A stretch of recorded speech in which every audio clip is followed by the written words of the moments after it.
Okay, looks like it's about 4:30, 6:30 Eastern Standard Time. So we're going to get started here. Welcome to week 3, you guys. We're kind of at that halfway point at this moment, and a lot of you guys are learning more about how color can be converted from Pantone to process. Um, and you're applying that to your projects from last week. And so I got to see a lot of great projects. Good job with that. And if you haven't submitted your work in as of yet for week 3, please do so as soon as possible. We will be continuing this week with your projects, applying the logo to a trifold brochure, and also for your assessment, we're going to be applying the logo to to a signage piece. So you got a lot of work kind of ahead of you here for the trifold. So make sure that I think watching the demo for this class, for this particular lecture is important, because there's a lot of things I'm going to be going over in regards to how you kind of need to set things up. And when you look at the project details, there is a lot of specifications. So just going through each step by step is important. And excuse me, like I said, I'll be going through that step by step as well in our lecture. Okay, so as we go forward here, we'll just have some announcements. Assignment 3 will be going over Assessment 3 as well. I might be kind of skipping ahead here with some of the things that we're going to need to talk about to get through some of the demos. Don't forget to turn in your work on time, especially discussion posts. They cannot be counted giving credit to if you're posting past the due date. So make sure you're doing that. All right, so the printing process has some steps that you go through when you're actually working for a client. You go through these process steps: define the project, select vendors, pre-press and design, handoff and proof and print. And all of these different steps, these 5 steps, there are other things that you need to do to accomplish each of those steps. So for instance, step 1, define the project. You can gather all the information, the requirements, budget, schedule, discuss the output and quality, initial design ideas. Step 2, select vendors. So evaluate printers and service providers. Establish a process. Choose the elements of the project, paper and inks. There's so many different details within this that you'll be setting up for your project. It's always good to do this early in the process so that you know how to kind of set up your file as well. Step 3, pre-press and design. Assign elements of the job, implement design, craft the project, prep files for output, and review the design.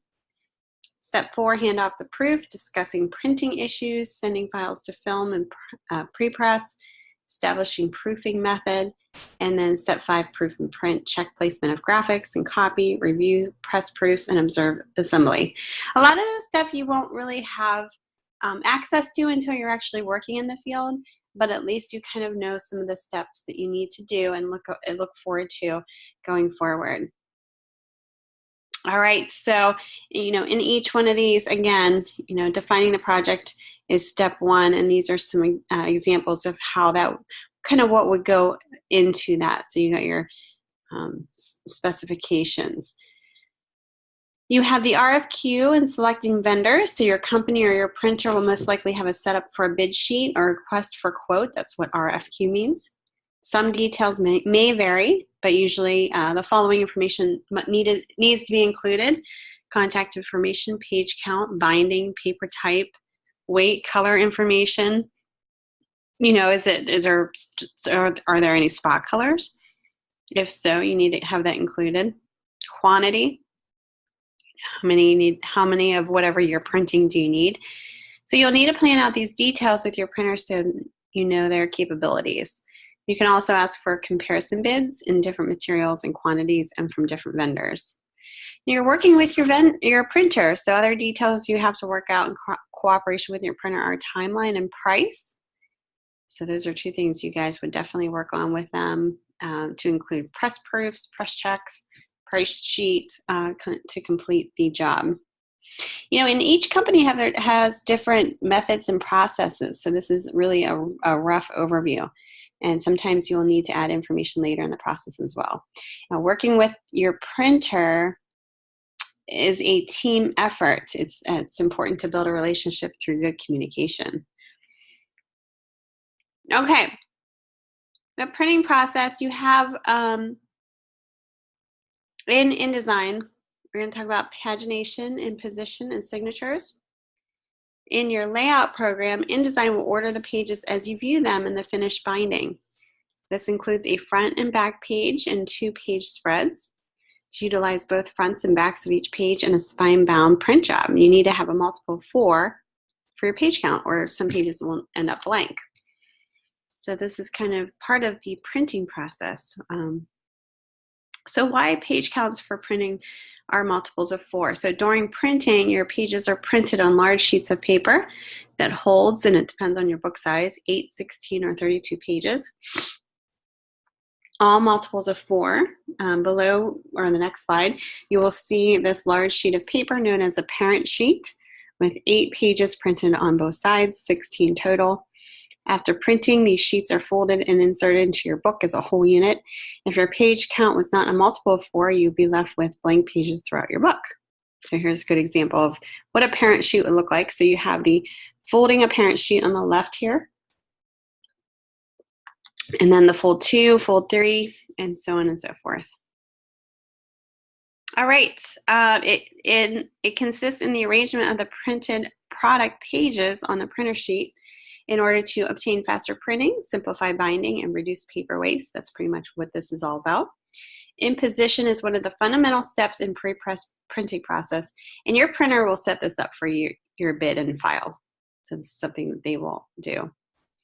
Most publications are produced by printing 8 pages on one side of a large paper sheet, then 8 more pages on the other side, a 16-page signature is what that's called.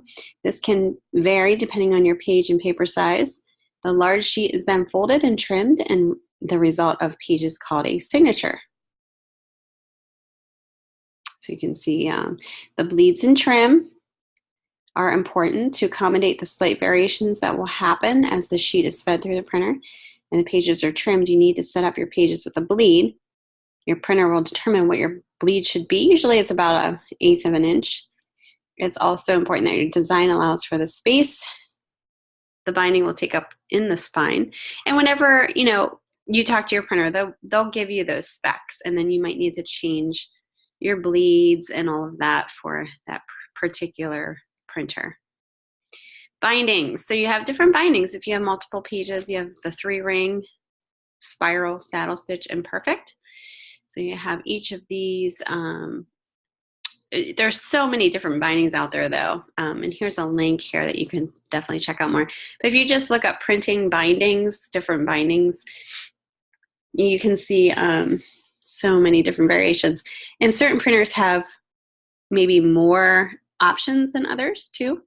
So that's why it's always good to kind of source out different printers just to see what their capabilities are with bindings and folds and trims and all that.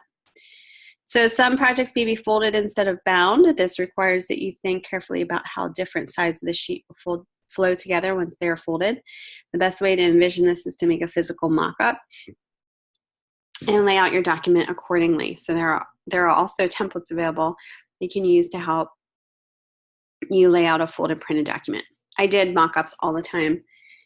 Pretty much was an essential part of what we did as designers at the advertising agencies that I work for, even publication companies. Just not only did it help the client see how it was all going to come together, especially if it was a bigger project and multiple pages, but also helped me see like if I had things properly placed. It was kind of like a trial run, so that you can kind of catch things before going to print. Types of folding. This is some general types of folding here. As your piece of paper, and the name of it is underneath. So you have the 4-page single fold, 6-page concertina fold, and so on and so forth. And some of these, you know, obviously you're going to pick a fold that's going to be most appropriate for your design. And then, you know, some of these are very specific in how the viewer looks at it. So obviously the panels are very important to be organized in a certain way and designed in a certain way. So knowing this ahead of time is always good, so that you're designing your piece based on how this is being folded and used.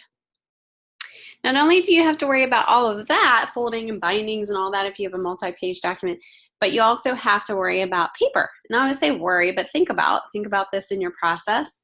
So there's so many different types of papers out there: colors, weights, coatings, finishes. You know, if you have a paper rep come to your place or ever visit you and give you paper samples, you'll kind of see, you kind of can be overwhelmed in a little, you know, in a way, with so many different options out there. But it's kind of neat to see the different types of paper weights and options that you have to look at. So kind of interesting.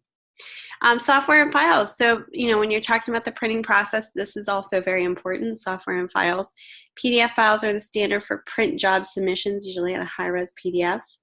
Photoshop is basically an image editing pixel-based software. And Illustrator is a vector design software.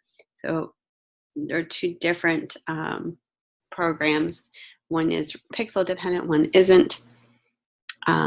Photoshop is pixel dependent and Illustrator is pixel independent. That means Illustrator doesn't use pixels to create their images. InDesign is a combination of text and images. It's superior for double-sided and multi-page documents and packages print-ready files, just as you were doing with your projects. Acrobat also has some pre-flight capabilities with PDF files, kind of getting it ready for final launching or printing of pieces. All right, so that's just a quick overview of some of the things that you want to think about when going into the printing process part of your project. And a lot of that stuff will be something that you'll just come to learn to when you're working in the field as a designer. I know in my experience, I went through production classes in my undergrad, but it wasn't really until I got a job in the field that I really truly got my experience in understanding and learning of kind of the pre-press world. I mean, printers would always take us to their shop and give us tours and show us how everything works. And that's just really interesting to go and see. You know, they come to your place sometimes if invited. They love it. They bring all kinds of stuff to you besides like paper samples. They'll bring you cookies, all kinds of stuff to get them for you to get into their services. So, but you really kind of get to learn a lot about your printer in that way, you know, getting that relationship together. If you have someone that normally comes and, you know, talks with you about projects. We used to have really good relationships with a lot of the printers that we have, so much so that they would actually be very flexible with us with project deadlines, because, you know, it's not only you who's sending stuff to print, other people are too. So you kind of get sometimes a backup of stuff going on. So since they had a good relationship with a lot of the places that I work for, some of the printers would kind of bump us up to, you know, high priority. So that was kind of nice. So it's always good to kind of network, you know, with your printer. Okay, as we get into week 3, I just want to go over some learning objectives. We kind of went over very quickly about the printing process. So let's go over some of the things that we're going to be walking away from this week, week 3. You're going to differentiate between spot, Pantone, RBG, and CMYK color models. Distinguish the similarities and differences between raster images and vector graphics. Distinguish the differences between Pantone, RGB, and CMYK gamut. Set up margins, gutters, and bleeds in a document for current pre-press output. Create a packaged print-ready pre-press file, and create a print-ready PDF. So those are some of the things that we're going to, that you guys are going to be learning and walking away from this week for this class. Oh, let me go back here. kind of jumped ahead. I want to go back to the discussion just to kind of go over very quickly what we're going to be talking about in our discussions this week. Make sure you're posting your initial discussion before midnight tomorrow. That's Wednesday for possible full credit. Okay, so go ahead and read through this background information. I'm going to, leave that up to you. I don't have to do it word for word. You can read through that, watch the video. The prompt is, imagine that you just landed a great job, design job. The client would like you to produce a billboard for his company, along with a brochure and some promotional items like embroidered hats and jackets. The company has a logo they have used for years, and they are sticking with their current brand. The client instructs you to go to their website and grab the logo from the homepage, saying that this is where others have gotten it from in the past, and that's the only logo that exists. So for your initial post, address the following questions. Number 1, will the logo work for the projects you have been hired to do? Why or why not? 2, how do you explain your dilemma to the client? 3, how does color gamut figure into this? For your citation, you might use articles that describe the vector versus raster artwork, print versus web, resolution and color, or which file type is best for which job. When looking at your fellow students' discussion posts, you might consider addressing which points that they made come across well and which need further explanation. What might help clarify their points? Can you help them expand their explanation? Can you share some resources that you found helpful while researching this discussion? Okay, so you come across, I say I probably came across this a lot. Not with just clients, unfortunately. Sometimes you deal with designers too that may not know what they're doing sometimes, and sometimes you run in with past projects that you'll jump on from past designers, and they're using a lower res file such as this for a logo. So talk about this. The client instructs you to go to their website and grab the logo from their homepage. And they're telling you that it's okay because other people have done it before and it's okay. But you know that that's not okay. So, explain why you think this logo may not work. Okay. And I don't want to give you the answers because I want you guys to go and research it and kind of say it in your own words. But I do want to tell you that this does happen a lot, so it's really good to understand how to approach this type of problem when it does arise, because you don't want to just say, oh, okay, and just use it if you know that it's not going to work for the actual project. If you know that actual logo will not look good quality-wise on other pieces, it's pretty much your duty to say something. So that's kind of what this is about. Okay? Let me know if you have any questions, but that's pretty much the gist of this discussion.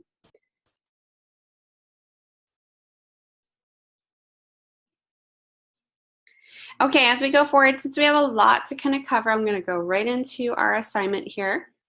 Assignment 3, color and InDesign. You guys will be designing a kayak trifold brochure, and you must use InDesign. And all of this stuff needs to be incorporated. I'm just going to go right into Canvas because in their actual assignment, week 3 assignment specs, it's a little bit more detailed here. So I think it'd be good to just read through here. I'm going to zoom in. There's a lot of information here. Go ahead and read the background. It's going to give you kind of some ideas about bleeds, margins, gutters, kind of what that entails. I'm going to go right to the prompt. Okay, so it says brochures can be very powerful marketing tools if handled in the correct way. It is important that your approach to the brochure maintains any corporate branding that has been established while making an impression on the target audience. Here are a few brochure design tips to help you begin your project. So know who your target audience is. What is their age? What is their income? And what role do they have in the family? Are they primarily male or female? What is important to them? This is important because you're going to be designing the trifold. Basically, you're going to be speaking to them. So every visual, every element is basically going to be communicating to this particular targeted audience. So knowing who they are is very important. Spend considerable time designing the cover of your brochure. It is the reason a potential client will pick it up or pass it by. So it's kind of like the face of the brochure. Create a cohesive visual roadmap through your brochure. Making it easy to follow and understand by using properly sized, sorry, I lost my track there. Properly sized gutters, consistent margins, and a well thought out folding pattern. Put first things first, lead with strength and give details. Use style sheets to maintain consistency within the type. Remember, there should be no more than 3 sizes and 2 fonts used in the brochure. Keep your colors consistent with few, no more than 2 or 3 colors total. Employ the big 4 design principles to create focal points, hierarchy, and unity within your design. Utilize a grid system to give you a strong structure upon which to build. You must incorporate the following. So here's the details here. At least 3 photos. You can click on this approved photos to get the photos that you are approved for. And so, obviously clients give you photos like this, or they say, go out and get the photos. I'm going to download this right now. Your final color, logo, and palette should be included. Paragraph styles. And then all text from the Aqua Text doc, which is a Word doc. So I'm going to download that right now. Okay. So just go ahead and download that. Project specs. So you're going to start in InDesign. Your final flat size is 11.875 inches by 9 inches, so landscape format. 2-sided, folds to 4 inches by 9 inches. Margins are 0.325.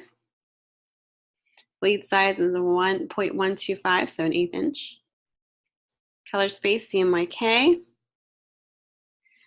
Pre-press requirements, all images converted to CMYK. I'll show you how to do that in Photoshop. All images placed at correct resolution for print, 300 pixels per inch. I'll show you how to do that in Photoshop.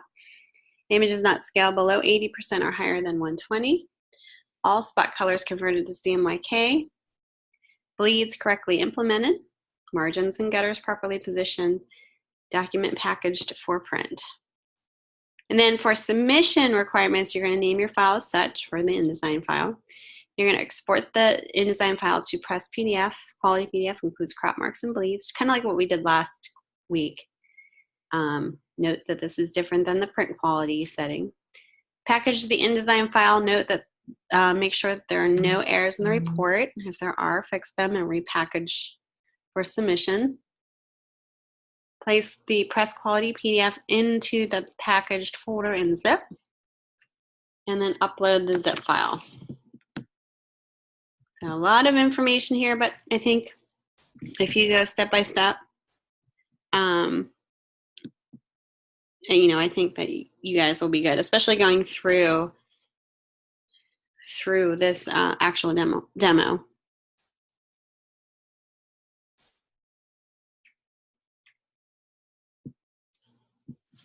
Okay, so let's get started, and we'll go from there. So I just downloaded approved photos. Go ahead and download that. Download the Aqua Text. Then open up InDesign.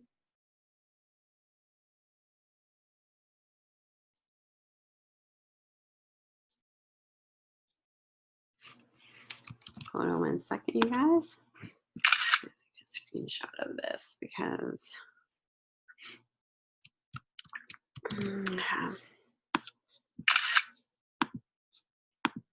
share my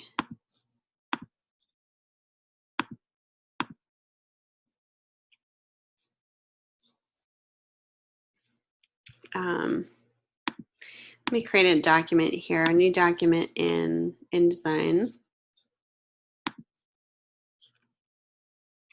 All right, why is this not doing it? Here we go. Okay. So I just went File, New. And so your specs are to make this document 11.875 by 9 inches. So 11.875 is the width, inches, by 9. Margins are 0.325. We don't want facing pages, we want 2 pages. Margins are right here, so you can change that 3 to, wait, that's 0.325. You hit this little link here, it'll kind of set all of them up with that. Bleed size is it's a 0.125. So if you click down on down arrow here, 0.125 is your bleed. CMYK color space, we can change that as we go forward. That looks pretty good. Okay, now we're gonna hit create. And this is what our file should look like. Now, this is 2 pages too, so make sure you do 2 pages. If you hit pages, you'll see the 2 here. Next thing I would do is probably set your columns and guides here. Let's see if I have, is there specs for that?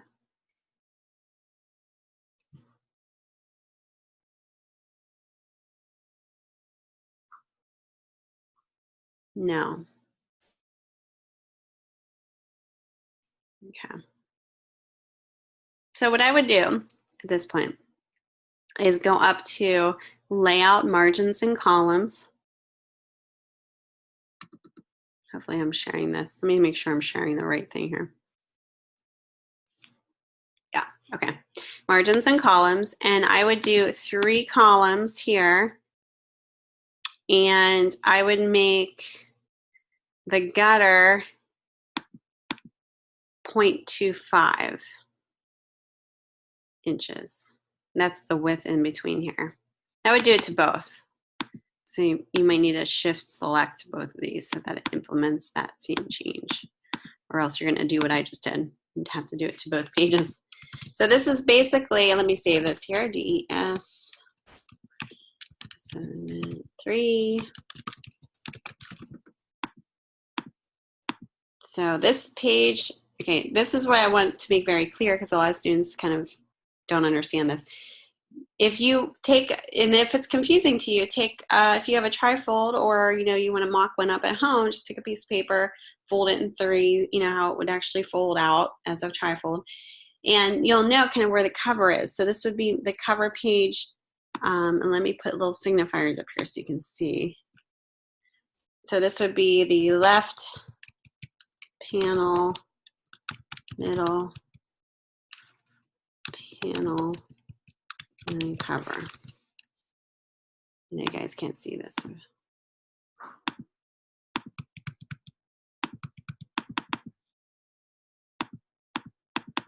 Okay. So this would be the cover.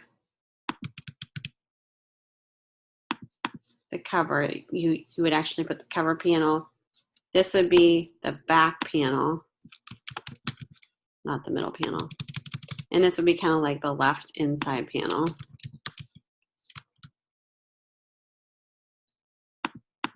Okay. And then on the inside, this would be considered like the inside, would just kind of match up with that. So you'd have the left would be what the cover, once you flip the cover over, this would be the panel that would be on the opposite side of the cover. Back panels match up, and then the left side would match up with this right side. Okay? So when you're designing your cover, don't put it on the left side, put it on the right side. Okay? All right, with that being said, let's go ahead and draw out. I'm going to click, I have rollers out here, so I'm just pulling out my margins so that I know where the folds are going to be in between my gutters here. And that's where the actual fold's going to be. That way I kind of know I have enough space here for my stuff. Okay, the next thing that I want to do is I want to make sure that my logo is ready, the one that you picked out for your poster that you use. You're going to use that same logo in here. So what I would do is go ahead and take my rectangle frame tool. I'm going to just draw a box here. Command D. Go in Illustrator if your logo is not ready yet. And then I have to go back to my, and you know, obviously you need to revise it if you got past feedback to do so. Oops. And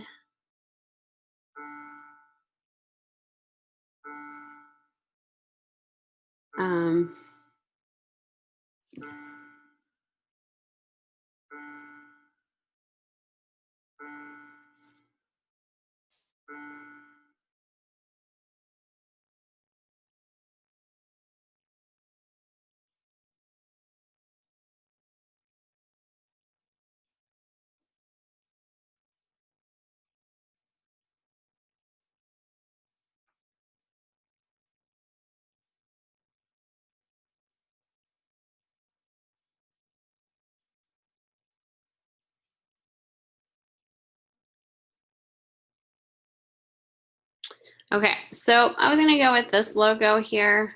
Let me see if I have it's like a TIFF file. Object fitting. Nope, I don't want that. Okay, so go ahead and make sure that it's transparent in the background. I don't know if this one is. I'll just see. Let's do 80%. Now remember, this is the cover, so we want the logo to be somewhere on the cover. Obviously, you don't have to have it huge, but you know, we want to make sure it's on the cover. Okay, so that's kind of placing on the cover. The next thing I would do is probably import the text. So that text that was given to you guys in the actual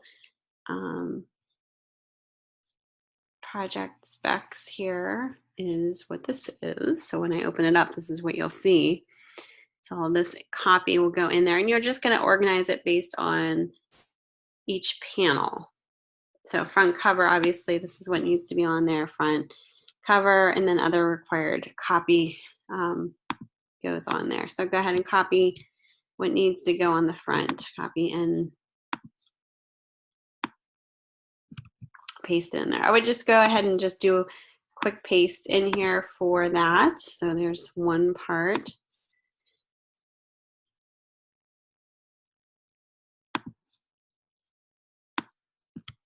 Okay, here's, you know, if you want to do maybe the address on the back, paste the address there. That would be good. And then the copy, and I kind of mixed this up a little bit. So I didn't go I didn't really go in order as it's shown here as, well, maybe I did, let's see. No, I did, like, for this information here, just this information all the way down to weekly, I copied. I don't know if you guys can see that. Make a make a text box within that area and paste it in just the tour facts all the way down to weekly 250 is where I stopped for that. And the inside panel, and I know you guys can't see this, I'm not sharing it here, would be maybe the About Us part. It's going to take that, copy that, go back into InDesign, and just paste that in there. Move stuff around. Now I didn't link these two copy boxes together because they don't necessarily have to flow together for this particular project. So just kind of an FYI why I didn't do that. All right, I'm going to go back to that Word file. I'll show you what I'm looking at here. And I'm going to copy the custom adventures. Where's that at here? Custom adventures. Down to the details. And I go right into my inner part of my brochure, and I'm going to go ahead and make, before I even paste it in here, I am going to make 3 separate boxes. inside my margins, so text boxes. These I will link. So how you link those is you create the boxes, the text boxes, align them to your margins. So I have 3 here. Go to the once you select the first one on the left side, see where the very bottom right-hand corner is a bigger square above the little square, the bounding box. That big square is what you want to click on. Click right on that one and then click on the second box anywhere, on the second text box next to it. Same thing here. What you're doing is you're linking them. So now these all are linked, and I'll show you what that means. When I go in the first copy box and I just click my cursor there with my type tool and then I hit paste, it's going to paste in what I just copied from that copy. If I pull this down and say it bumps down to, so the box kind of cuts off some type, it's going to go right into the next link box. Same thing on the other side too. Okay, so I'm going to go back to my Word file.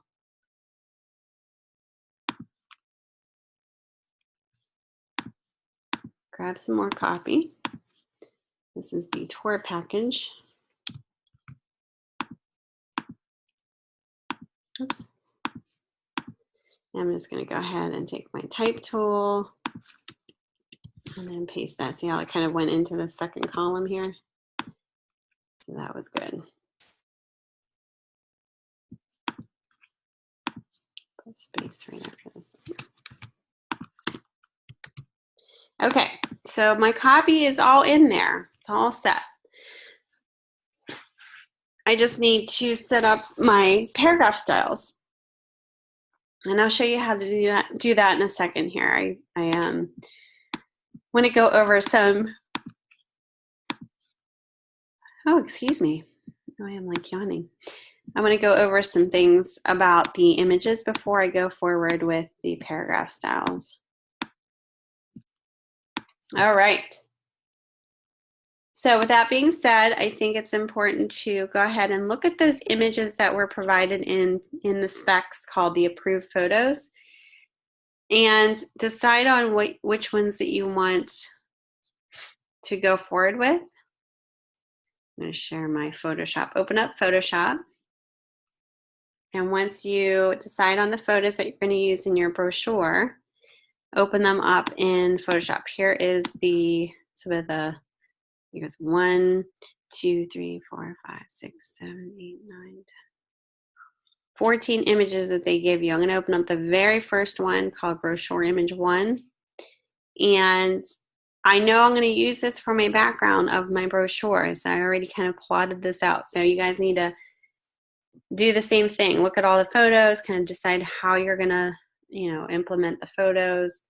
You don't have to use them all, just some of them. So, think about that. When you're ready to use a specific photo, open it up in Photoshop. Open up the JPEG. Go image mode. What we're going to do is we're going to go to image size when we're in there. And we're going to make sure that the resolution says 300 pixels per inch. If it doesn't, we need to type in 300 and make sure this size doesn't go too wonky. It has to be in the inches. This looks good, so I'm going to click OK. Go up to image mode, and I'm going to save this from an RGB to a CMYK mode, right? We're going to do that. And then once we're done with that, we're going to go File, Save As. And typically for print, you want to save the format to a TIFF file. It's going to be a larger file, but it's going to be a print-ready file. It's not going to be a compressed image. So format TIFF. I'm going to put this on my desktop. Click Save. And then I'm going to open up all the other images that I think I'm going to use for my brochure. Yours might be different, so you don't have to, think that you have to follow what I'm doing.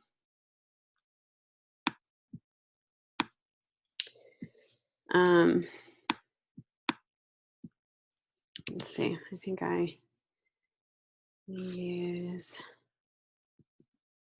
this one.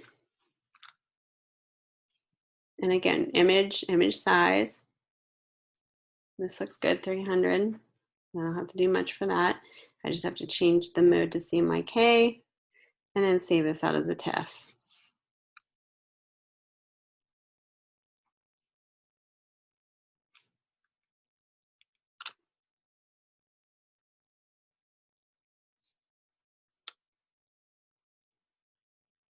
Okay, those two are done. So that's my front cover and my inside photo. I'm kind of doing this quickly. Yours might not take as quick, might not be as quick as what I'm doing. Open up this one, image size, everything looks good. CMYK. This is an extremely large one. I could probably make this a little smaller. If I'm going to use it smaller too, I might as well just scale it down so it's not super huge, so 6 by 4 inches wise. It's probably a better size for what we're going to be using it for. So we got that one. I definitely want the dolphin one. Let's open that one up. Okay, this is a good one to show you because the resolution is at 200. We need to change this to 3. So as soon as I type 3, look what happens up here. Oh, I hit resample. It goes to 2 by 1, which is fine because I'm going to use it really small. Do not use this one any larger than 2 by 1. FYI there, or else it'll look really bad. I'll save as TIFF file. I'm going to use it pretty much at that size in my brochure, so I'm good. And then what others? Let's see. Hold on one second, guys.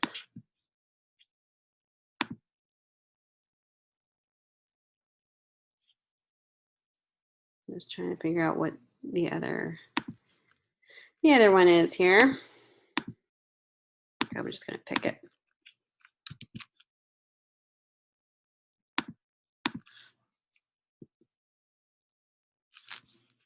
Let's open up this one. Image size, 300 again.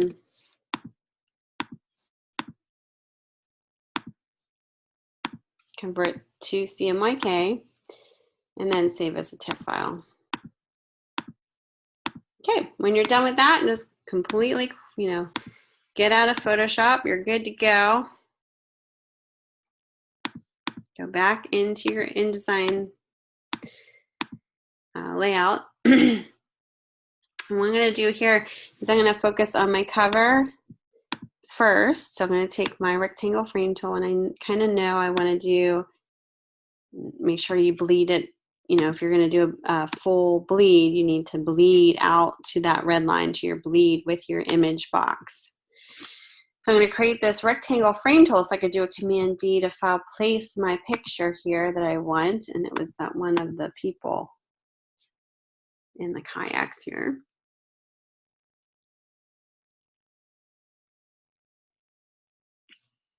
Object fitting fill frame proportionately.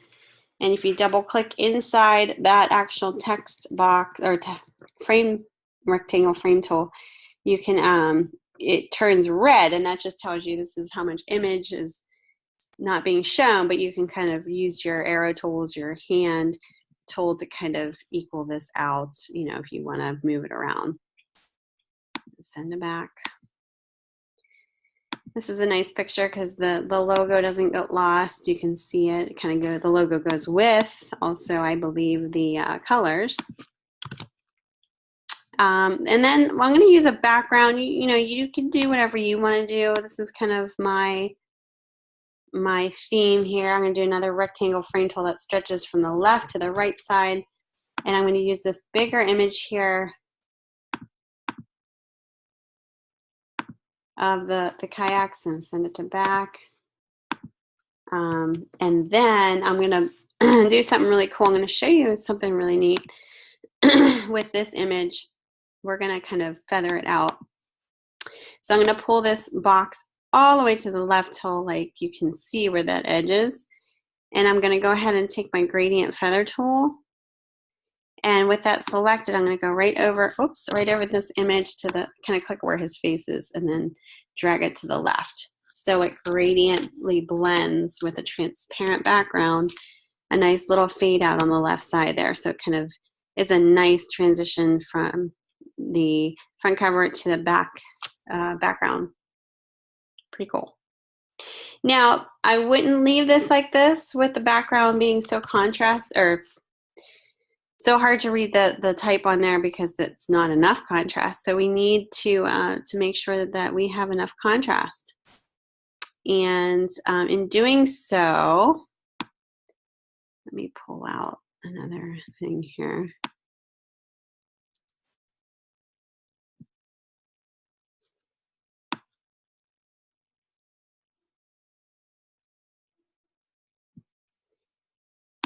I'm going to take just the regular rectangle tool this time, and I'm going to kind of create a box inside my guide that I had here, and then my margin. And I'm going to fill it with white.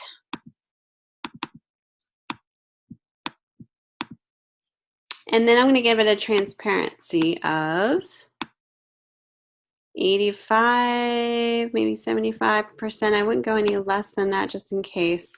So you can see the, let me bring forward the box too.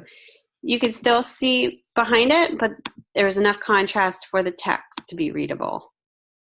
And then I'm going to pull this box in so we don't have any weird, it's getting too close to the edge of that box. You want to make sure you have enough margin space around, you know, your elements, even if it's included inside a box.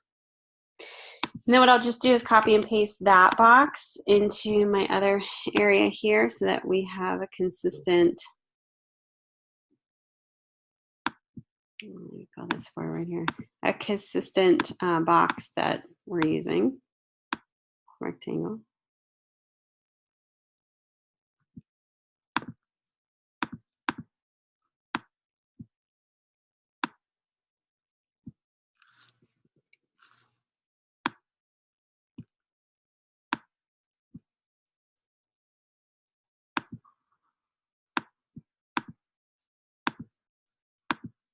I'm just bringing stuff forward here.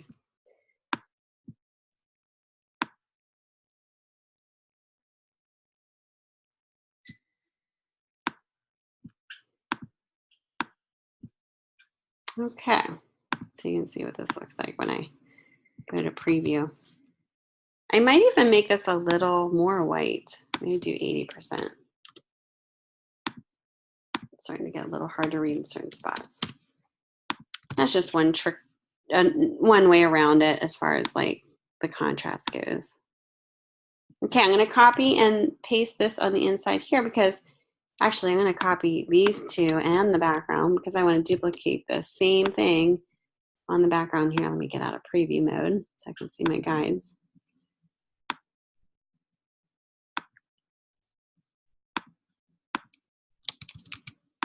So my insides are very consistent as far as the design looks.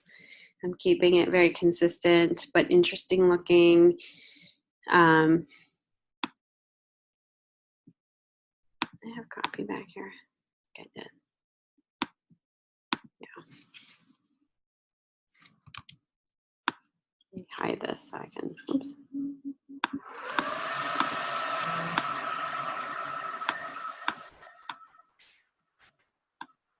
My boxes too here.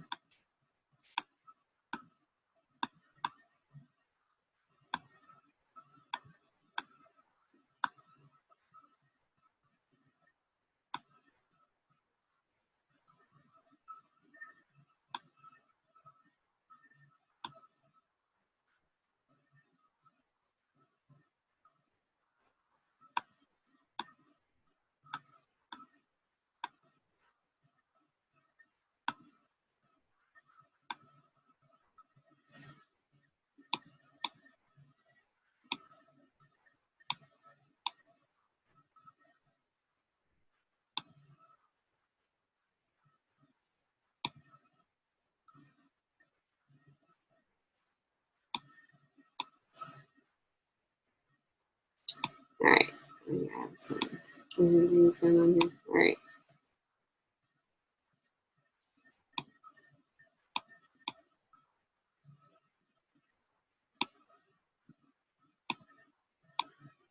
So I'm just kind of aligning these margins up.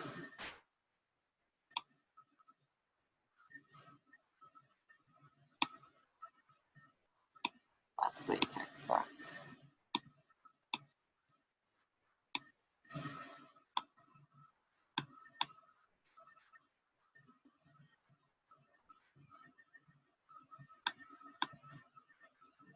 Box here. I think I deleted it by accident. Sorry, guys.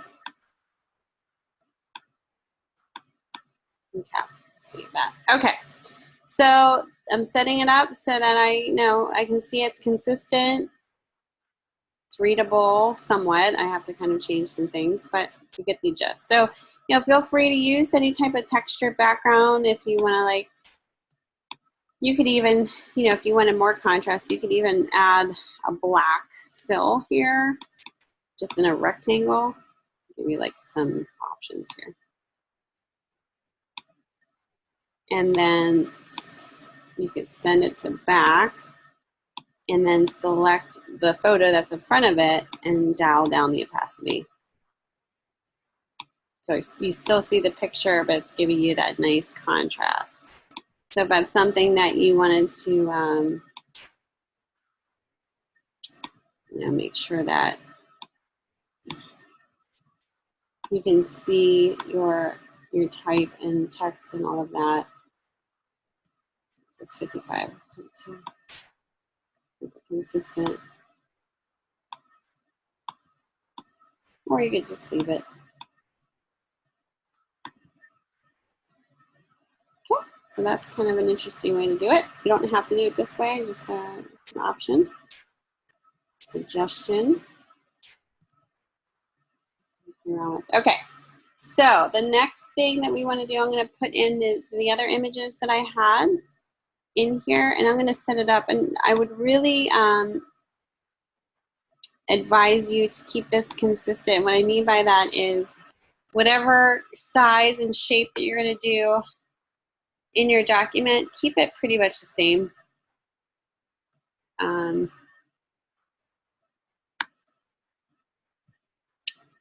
going to keep these two boxes pretty much the same. The only difference, the middle box, I'm going to do just slightly bigger. But the two here are consistently the same size. And then choose the images based on what that information is showing below. So I'm going to bring in the images. Remember that I showed you how to change up there as far as the color mode in Photoshop. Oops.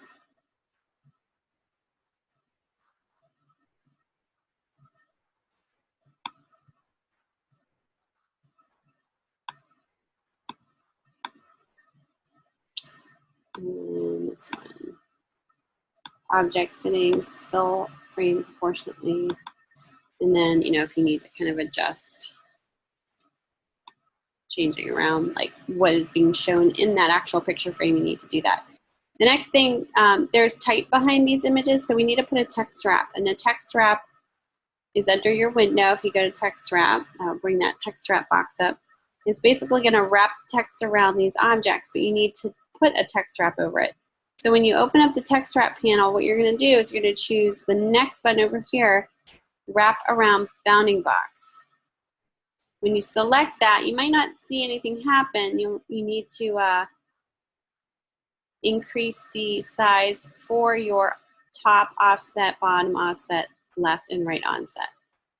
And what's going to happen is going to create this safe space zone around here. That, see how it's kind of bumping the words down?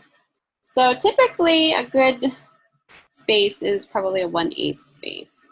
So I would go ahead and do that for all of these, that there's no copy being kind of hidden by our pictures. Keep it consistent, and you'll see the copy kind of bump down. You have no copy behind there anymore. Okay. The next thing that I would say is we need to set up your paragraph styles. Paragraph styles are styles that you're going to set, you know, say to your body copy in your headlines, so that you can utilize them very quickly throughout a document that has a lot of copy in it. So you're saving that style and you're using it as you go through the rest of your, you know, your project. Okay, so with that being said, pull up your paragraph styles. If you don't see it, it's up under window and styles, paragraph styles. You have character styles and paragraph styles. Character styles are if you're just changing a word. You know, say if you want to emphasize a word and you want to keep it consistent. You know, maybe it's one word subhead that you're using all the time that would be used. You want to create a character style for it. But paragraph style is mainly for like body copy and more than one word. You always have a basic paragraph default style set. You're going to ignore that and you're going to go ahead and do a select all with the copy that you have, say, on one of these panels. We're going to set your body copy paragraph style. So in your paragraph style panel, you're going to click on the upper right hand corner to have the drop down menu come around or pop up. Then you're going to say new paragraph style. We're going to name this body copy. It's important to name your styles so that you know what they are when you're using them going forward. All this other information you can keep the same. Go down to basic format, character formats. We're going to choose a font that is good for readability purposes for a brochure. So lots of copy. You want to pick something that is classic, you know, serif typeface. You don't necessarily have to always choose a serif, but it's always the safer way to go. I'm going to use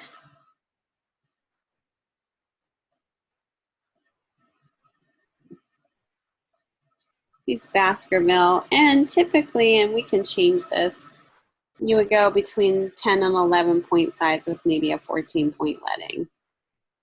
But we might change that because we're going to be setting the baseline grid, so that might change. Indents and spacing. If you wanted an indent, say, you know, the first line indented, you would change it here. I would probably not worry about that. The only thing I would worry about is maybe the space after. And those are spaced after your paragraph returns. If you don't want to put paragraph returns, you can, you know, use the space after. It's very consistent.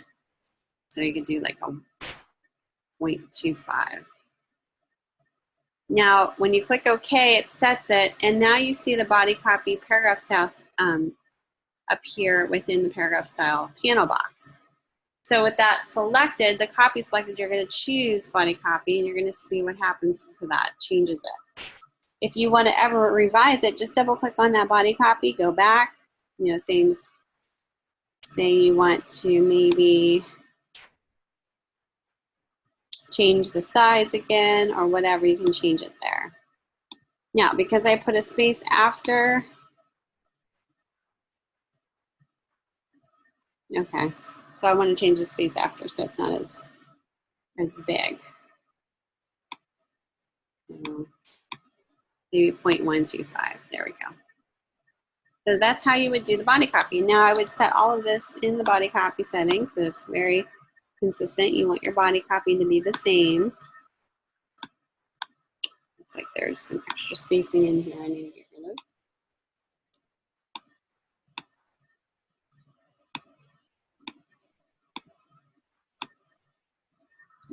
Let's delete any copy here. All right, so that's set. Now let's do subheads. Subhead, just do a create new. Baskerville, we'll keep it the same family. We'll just give it maybe a bold and maybe a larger typeface. So 14 point bold. So then I'm going to just choose About Us and then choose subhead. Now you can change the color too. Double click on it to change it. Say if you want to give it a character color. Maybe here you would choose red or something, or blue. Something that goes with the brand itself. And there's your subhead. So anything that you see, like for instance here, go back to your style sheet and just choose style sheet subhead. Keep it consistent.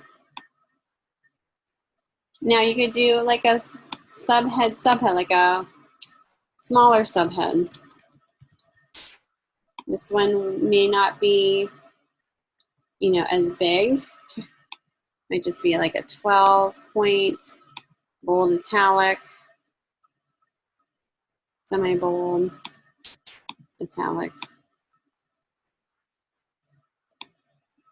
And then maybe these would be emphasized in a different way.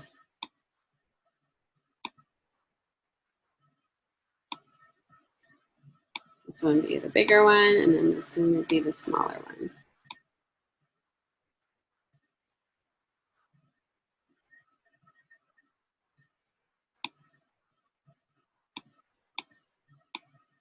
Just like these. So you have the bigger one and then the two smaller ones.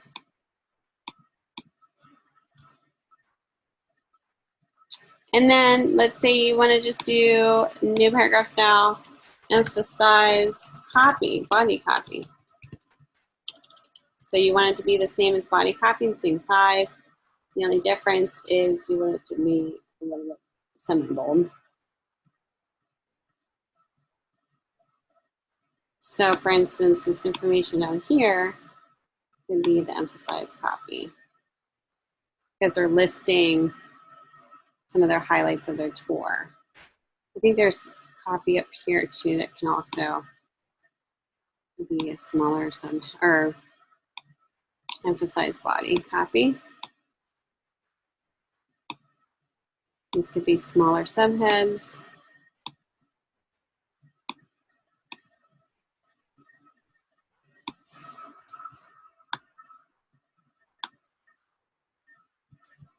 Okay. So there we go. Now we just have to find out if this all flows nicely together. Oh, headline. We have to create a new paragraph style for headline. And maybe that's Baskerville, bold, 18 points. I don't know. We'll see what this looks like. Actually, we could probably take out the word logo here. And we'll just go to headline. Now, if you wanted to change the alignment, the alignment is in here. So right now it's left justified, but we can change it to maybe centered here under indents and spacing. Alignment is center. So we'll see how that changes it. See how it changes to it to be centered. Now I'm going to bump down, do a shift return here so this looks a little bit better. I did a shift return so it just says kayak tour sales and service.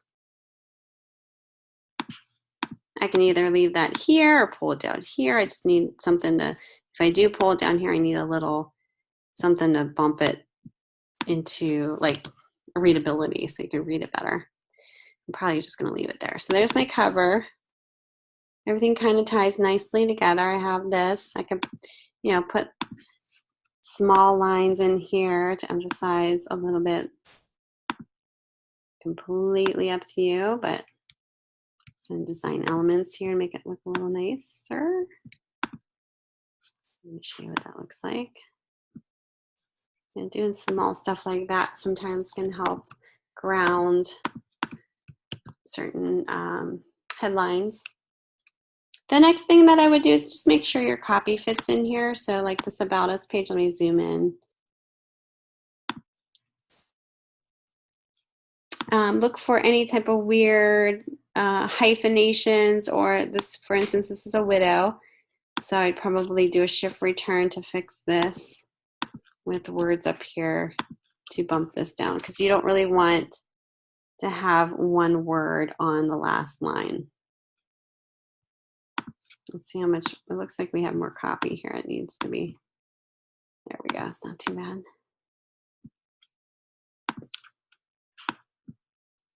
I'm gonna make my own, let's see here.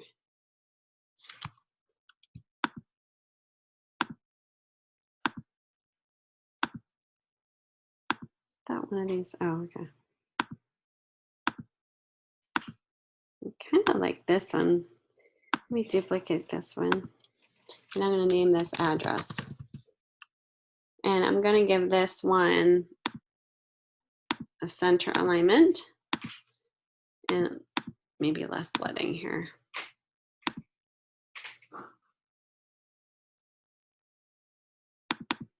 And probably a little smaller in size.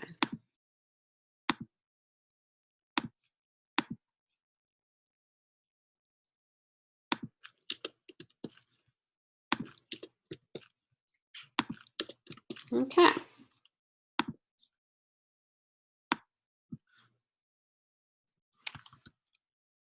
Now I'm going to go over here to the tours and facts and make sure that I have everything kind of set in here correctly.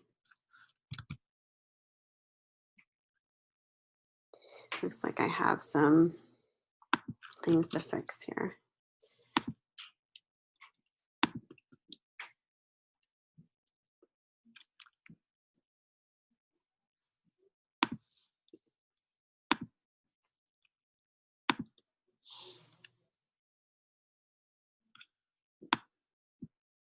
Okay, let's do this.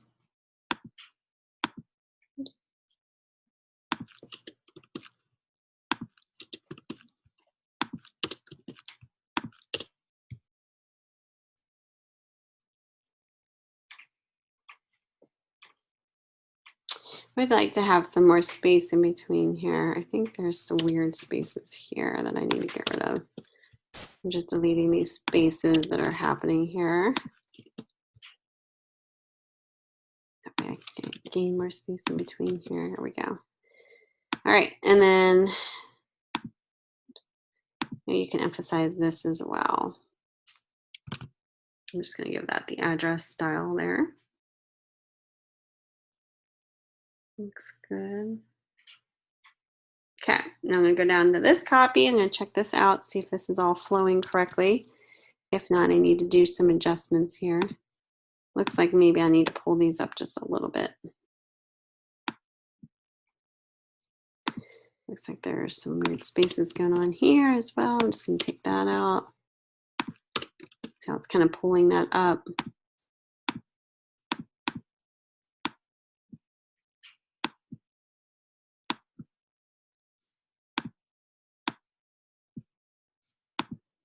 And then I'm going to take a look at my rags here. The rag is the right side of your copy.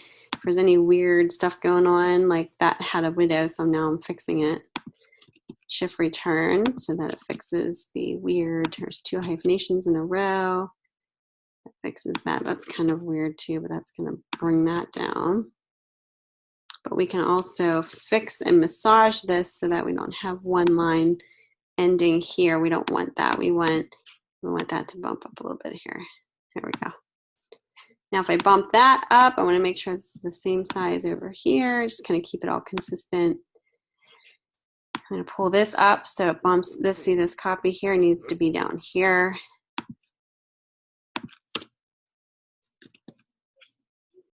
So I'm going to pull this up just slightly. Oops. Okay, now it looks like we have a widow down here and some other things to take care of. Your shift return. That looks pretty good. All right, I'm going to this side. All right, again, let me get rid of some of these spaces here. I'm just doing a delete. I'm deleting that space and doing a shift return so that I don't have that weird space there. Now this one is a little bit different because there's a lot of white space down here. What we can do, if that ever happens, you can always bring the logo down here as a send off. That way it looks more balanced.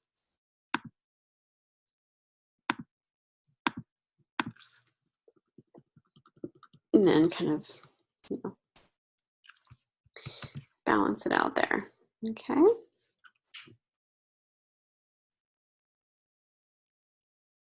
Just make sure your spaces are consistent, which I can see some of these aren't.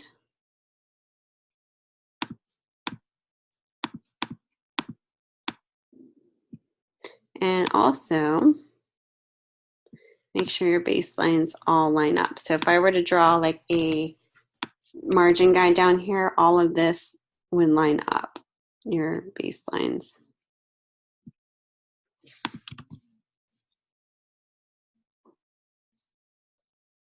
That looks pretty good.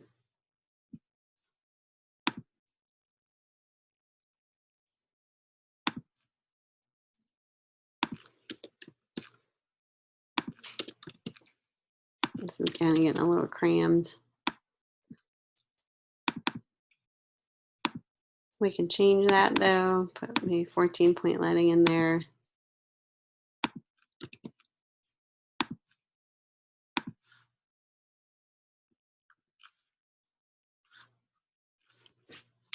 All right, so you know, once you're kind of set all your paragraph styles into place, you're checking, oh, I see a widow here. You're checking your copy, making sure it all makes sense. There's no weird gaps, nothing weird going on. Fixing any type of widows. Spacing looks good, alignment looks good. Imagery looks consistent. It's readable. That's the most important thing. You don't want your elements to not be readable. I might even go a little bit more with my opacity here. I might go up to 85 if it seems like it's an issue. I just have to make sure that I'm consistent with all of my boxes. If I'm changing that one, I need to change them all. Okay, so it gives me a little bit of a brighter tone there. All right, so when you're ready to go and ready to submit, you're going to file save this as a PDF preset, but we want to do press quality like we did before. Click save, and then you're going to make sure that you go to marks and bleeds. Do not click on all printer marks, just click on crop and bleed marks, and then use document bleed settings. You want to check that. Click export. So that's going to save as a PDF. Then you're going to package it. So go File, Package. You're going to take a look at all of your images here. I'll see if you have all of your fonts.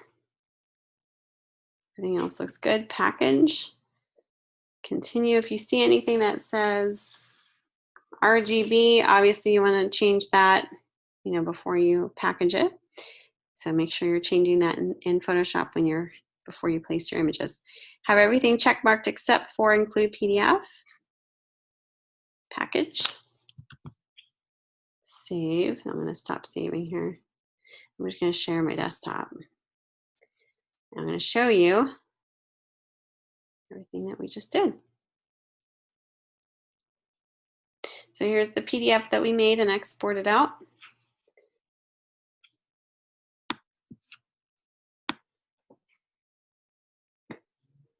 Here's the first page. You can see the bleeds in there. That's what I should see when I open yours up. And here's the inside. So this is the PDF that you're going to want to just dump right into this folder. This is the package folder that we just did. You want to go ahead and dump this PDF into that folder.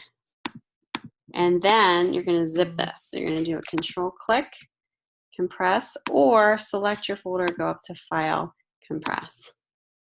And then this is the actual zip that you're going to, and it's a big one. Mine's 156 because I have TIFF files in there that are high res and larger images. So it's going to be a larger file.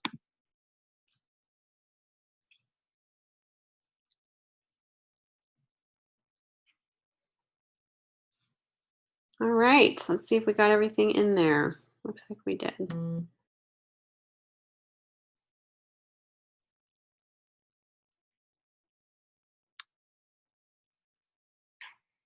Yep, looks good.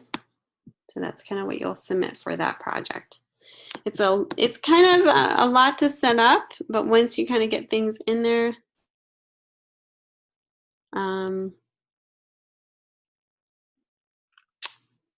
you know, I think you guys will roll along quite nicely. Let me know if you have any questions going forward. And we're going to go right into the next thing that you guys are going to be doing, which is your signage piece. So this one's a little easier since it's not as intense. You guys will get through this rather quickly. So basically what you're going to be doing is you're going to be doing a sign, and I'm going to read through the instructions given in Canvas rather than here, just like I said with the other assignment that we had, the assignment 3.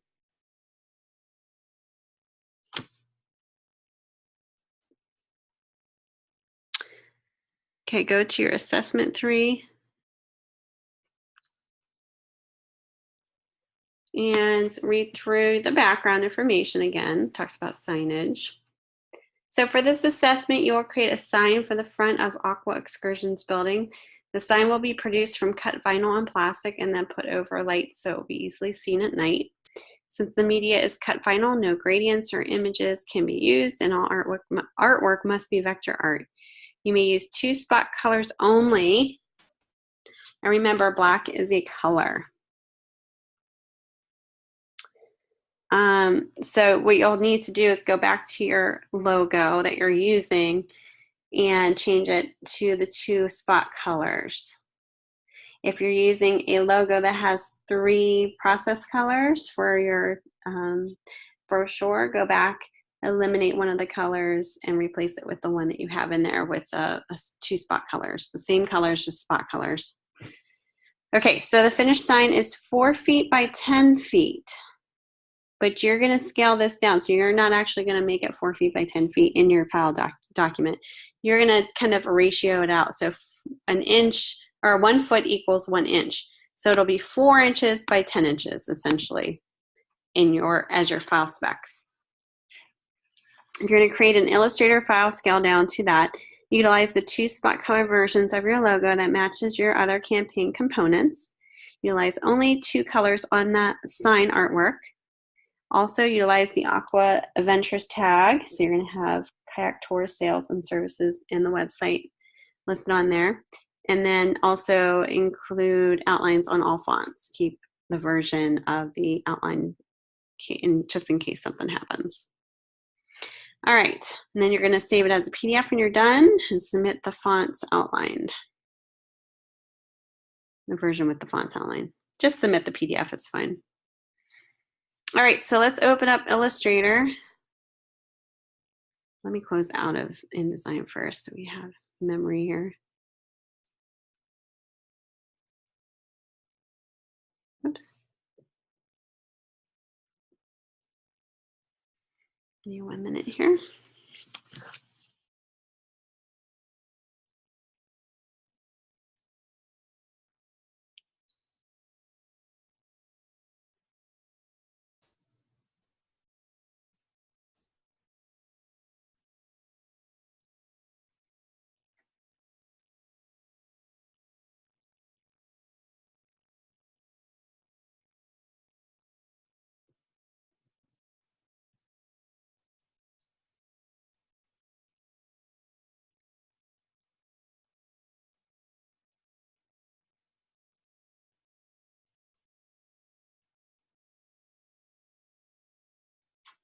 Okay. Let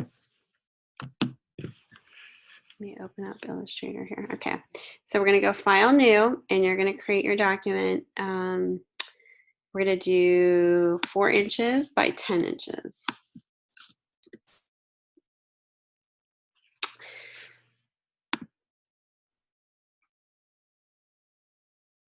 Oh, I did that wrong.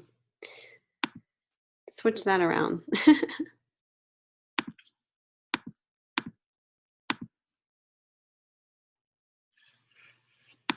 10 inches by 4 inches. So 10 inches wide by 4 inches height. Sorry about that. All right. And then what you're going to do is you're going to open that,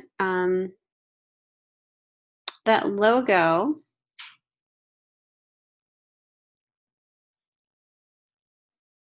And I'm going to have to find my logo here because I did not save.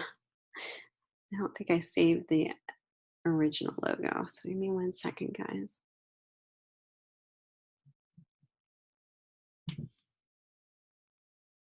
Okay, I did.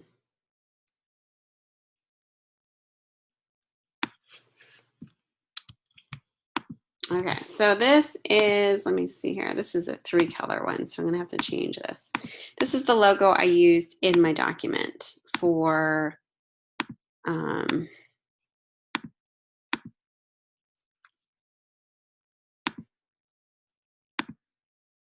my brochure.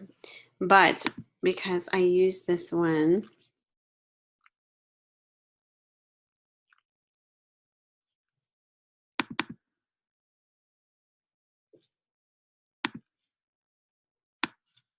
I want to make sure that this is a process color or a spot color, sorry. Okay, so we change it to that. This one, we're going to drop in here.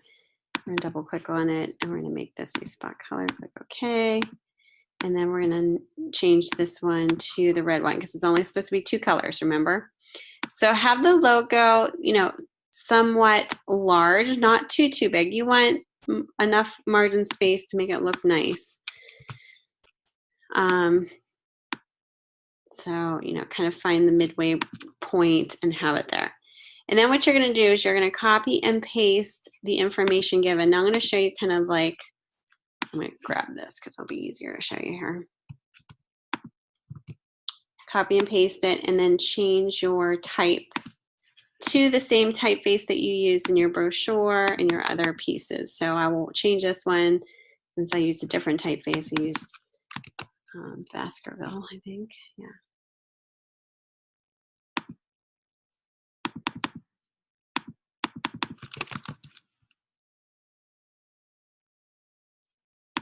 I'm going to change it to that. And I'm going to make certain words bigger just for hierarchy's sake. Pull this up. And you could do stuff like you could put like a little thin line in between here. You know, something very thin, not heavy. You know, I would give it like a point, half a point size or something. Find the midway point. Make this a little smaller here.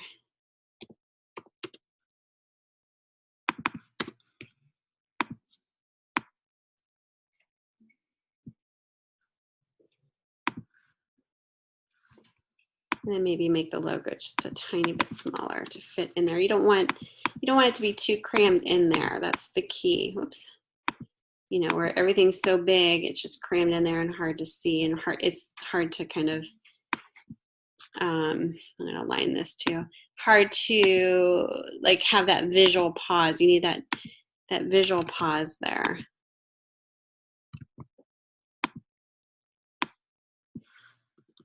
Okay, so something like this would work. It's using 2 colors, spot colors. 4, assessment 3. And it's similar to my other pieces. It's cohesive with my other pieces. If you wanted to and it worked, you could do definitely something like, let's see if this works. And I wouldn't go too crazy with this, keep it very neutral. You're not supposed to use photographs, so kind of steer clear of that. But you could do something like this, maybe if it works. You know, where you're kind of adding that contrast to it. You can even half see it up, you know, and what I mean by that is, you know, instead of having the logo in the middle, you could have 3/4. I wouldn't half see it up. I said half see it up. I would at least do a 1/3 roll where you have more of the logo showing on this side and then having maybe your type here. The only reason why I say don't half see it up, when I say that, it kind of sounds weird, is because when you cut any type of layout that you cut in half is going to instantly make it disconnected. And we don't want that. We want it to be connected together, you know, read as a whole together. It's not two separate ads that you're, you know, that you're showing. It's one sign piece. Okay, so you could do something like that too, you know, kind of play around with it and see. You can even maybe use part of the logo here. I'm going to ungroup this.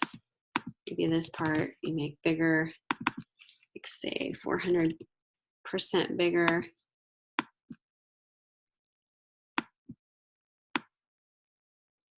If it's actually going to work, but we'll see.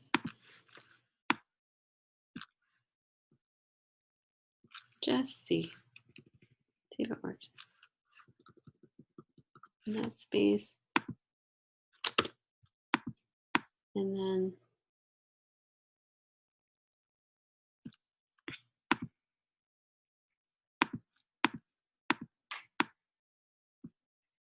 you know, it would have to work maybe on 2 lines or 1 line in this case. Oops, might work better.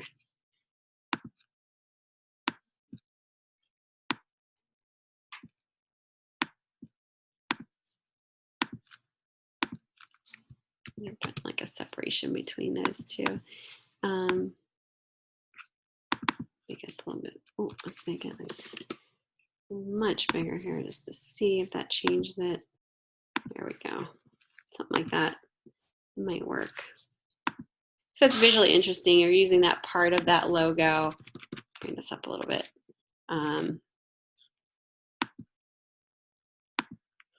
You know, as part of that, you're keeping it consistent with that. So there's different ways that you can go about that. So find the right way for yours and go forward with that. Just make sure you're not distorting the logo in any way. I see a lot of this. I see a lot of students that'll show it like that, you know, where it's distorted because they're placing it and they're not holding that shift key down.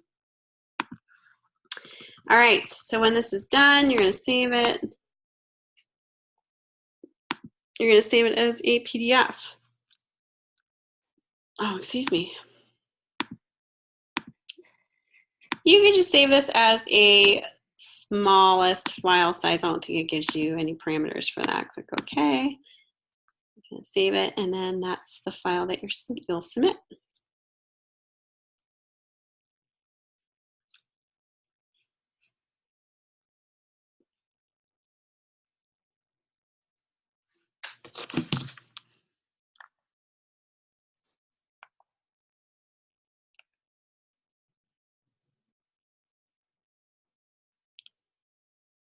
Okay, so let's stop sharing here and open up my PDF. Did I create a PDF? Yes. Where'd it go? Oh, right here.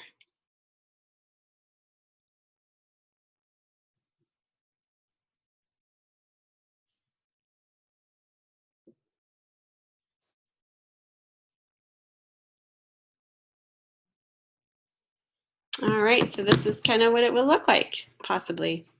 You don't have to worry about bleeds or anything for this submission, but this is should be a 2-color spot color signage piece. Be mindful of the size, so 10 inches by 4 inches to equal the feet conversion. And so this is basically what you need to do.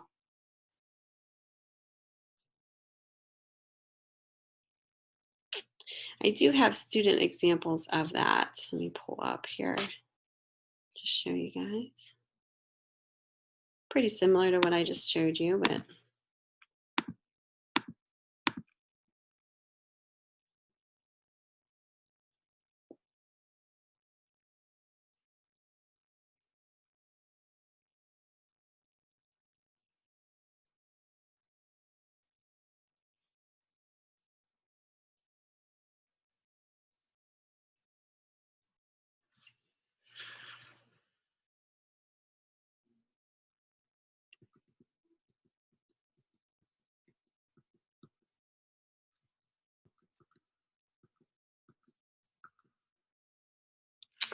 okay, here is one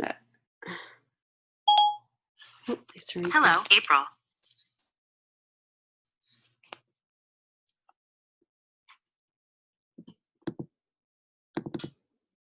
Sorry guys, my Siri just went off.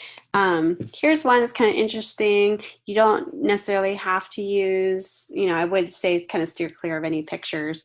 I also probably in this case would change the pink out, but kind of gives you a good idea of something that would work if it was simple like this, something different. Okay. All right, guys. So that's pretty much all that I have for you today. There's a lot of steps that you need to go through for this assignment, but I think for the this assessment it's a little easier, but the assignments, it will take you a little longer. Just make sure that you're prepping your files right. The demo hopefully will help you kind of go forward, showing, you know, me showing you guys step by step what you need to do. And let me know if you have any questions. I will be here tomorrow evening at the same time for just the multi-session. So if you need to come in and for extra help, you know, by all means, I will be here. So come on in. All right, guys, have a great night, and I'll see you guys on the boards.